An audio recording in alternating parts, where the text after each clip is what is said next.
Allez les amis, on rentre dans le vif du sujet à présent avec le 400 mètres féminin, avec un duel explosif entre la double championne olympique Shaunae Miller et la meilleure européenne du moment, Natalia Kaczmarek. La présentation couloir par couloir avec Lieke Clever au couloir 8, la néerlandaise, vice-championne du monde avec le relais 4x4 néerlandais l'hiver dernier. Fjordalza Kofil qui va être au couloir numéro 7 dans quelques instants. Voilà Lieke Clever présentée au public de Charity, venue en nombre ici. Fjordalza Kofil, la dominicaine au couloir 7, notamment deuxième des championnats ibéro-américains cette saison, il y a de cela quelques semaines.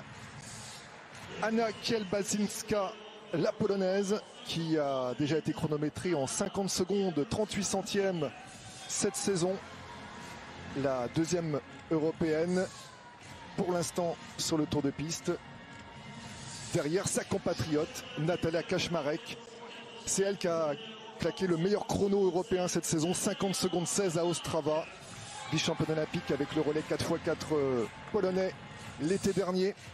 Et puis bien sûr Shaunae Miller Huibo, la bahamienne, double championne olympique, double vice-championne du monde en 2019 et 2015, qui a un chrono cette saison 49,91. C'est tout simplement la troisième meilleure performance mondiale de la saison.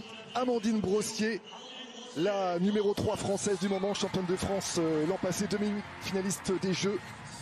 51 secondes 76, c'était à Marseille mercredi dernier, son meilleur chrono de la saison.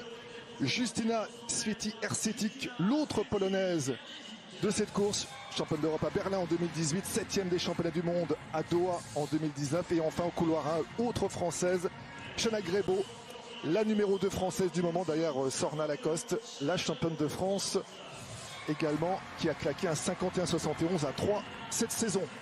Antoinette, Shaunae Miller, évidemment, on la voit. Ben, on sait très bien que c'est la favorite de la course, donc c'est la première fois qu'elle vient à Paris courir. Je pense que elle a des bonnes conditions, il fait beau et la piste elle est rapide, donc je pense qu'elle est là pour faire une paire. Quelques petites blessures ces dernières semaines, hein. Elle veut voir vraiment où elle en est. Elle veut voir son niveau.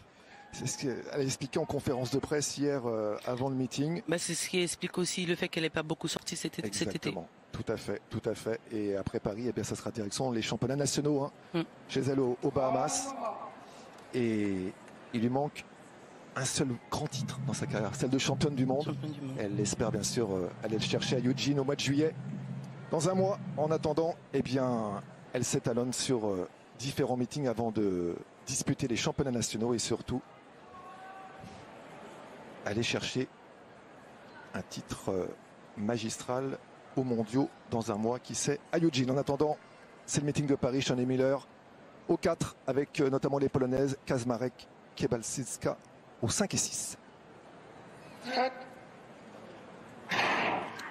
Allez, c'est parti avec la grande foulée déployée de Shaunae Miller, qui a déjà refait son décalage sur Kaczmarek. C'est très impressionnant ce qu'elle nous fait d'entrée de jeu. Shaunae Miller qui met la pression de façon époustouflante. Ah ouais, là franchement elle fait un premier 100 mètres aussi rapide. Je pense que c'est sa course de jeu, donc elle part toujours vite. Donc là, on va voir ce qu'elle va faire aux 200 mètres.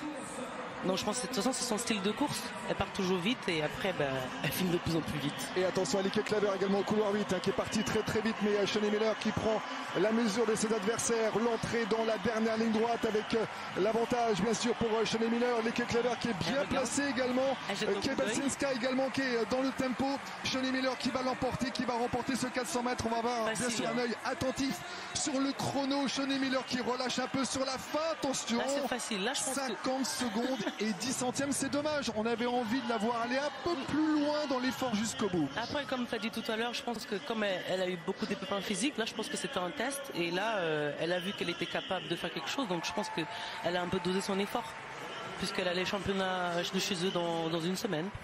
Oui, elle a fait une course pleine, comme on l'attendait, réaliser cette performance-là à ce moment de la saison, ça doit lui donner confiance pour la suite. Moi, ce qui m'intéresse, bien entendu, et vous le savez, c'est le comportement de nos athlètes français et françaises dans ce meeting-là. Je voulais voir le comportement d'Amandine Brossier, qui qui est entre guillemets la leader de cette discipline, mais surtout le comportement de la petite Shanna Grebo, hein, qui a battu son record de plus d'une seconde cette année, hein, qui s'entraîne en Oregon, qui aujourd'hui est la deuxième performeuse française de l'année. Ça prouve que notre discipline est en bonne santé, et c'est aussi de bon augure pour avoir un beau relais 4x4, notamment à Munich. Donc voilà, à quelques jours des championnats de France, on a une première petite bataille entre Brossier et Grebo, mais c'est surtout la semaine prochaine à Caen où Sorna Lacoste se rajoutera à cette belle bataille. Après, Shawnee Miller, c'est la classe à l'état pur, hein. Elle a été titillée, mais on voit qu'elle a une marge par rapport à ses adversaires, et surtout dans l'optique de Eugene. Shawnee Miller qui l'emporte en 50-10 devant Kaczmarek 50-24, vous le voyez, et Kiebalsinska 50-28, et puis nos deux françaises, Amandine Brossier 51 secondes 78, 51-98 pour Shanna Grebo. Listen.